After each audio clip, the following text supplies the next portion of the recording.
thank the panel for being here. Great to see a fellow Coloradan here. Mr. Laverty, good to see you. You painted a pretty disturbing picture, saying that our forests are in a real crisis, that we have 1 billion dead trees in the state of Colorado. If we combine the dead timber in California and Colorado, we could build 6,240,000 square foot homes. That's a lot of dead timber that we're facing. This is something that we do need to be able to address. Is the Forest Service, in your opinion, you've got the background in it, dealt in that environment, are they doing enough to be able to reforest after there are fires? Congressman, thanks for the question and the opportunity just to be here today. I really believe, as I look around and talk to folks across the country, one of our big challenges comes in reforestation after burns. And part of it goes back to this wildfire funding issue. We don't have the resources in place to be able to bring back actual reforestation of some of these burned areas. So we've got areas, in fact, the Buffalo Creek fire in Colorado burned in 1996, 10,000 acres in one day. That has not been reforested. It has not been replanted. And it still looks like a sterile desert out there right now.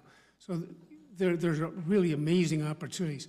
You know, I would like to just pick up a little bit on the situation that we have in Colorado. You know, I shared with actually our conversation when we talked about the situation. We've got probably in the neighborhood, my figure here is, there's 266 million cubic feet of dead wood that died in 2015. To put our arms around what that number means, if you stacked all that dead wood that died in 2015 on Broncos Stadium, former world champions, that stack of wood would be 5,000 feet high. If you go to California and you look at the numbers that are included in my testimony, if you stack that wood in the Rose Bowl, that would be 2 miles high. That's how much dead wood died in California. And then if you look at the challenge of the agency to go after and capture that material, it's less than 10%. So there's a big challenges out there, sir. Let's talk a little bit about that dieback. We get a variety of opinions that are going on. With forests, if you have too many trees competing for a limited amount of water, does that contribute to their strength or weakness? Well, I think what's happened, the extended drought that we've seen across the interior West has put, when you have the density of trees that we have, it puts them under stress, and that has brought on the beetle situation. You know, not only do we have mountain pine beetles in the lodgepole, but we've got spruce beetles in spruce. So, you know, that leads to the 5 million acres that we have here, and it also leads to the stress that we have in California.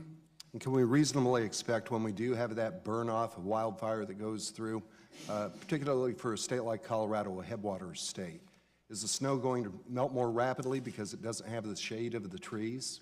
There's a lot of science that, I guess it depends on who you talk to, but I think some folks are saying, yes, it will. Yeah, that's one of the values of having a healthy forest is you've got that cover, if you will, that'll hold that moisture in place.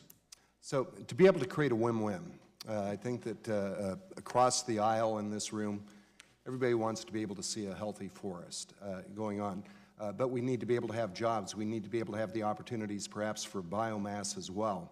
If we were to be able to go in and do salvage harvesting, do you see not only benefit to the federal government, where the Forest Service used to be a net revenue generator, but also for our communities, for jobs, and for forest health?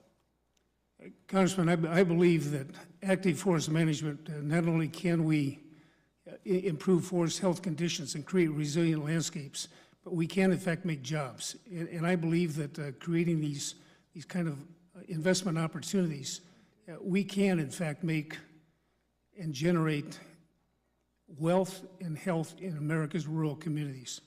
I believe that.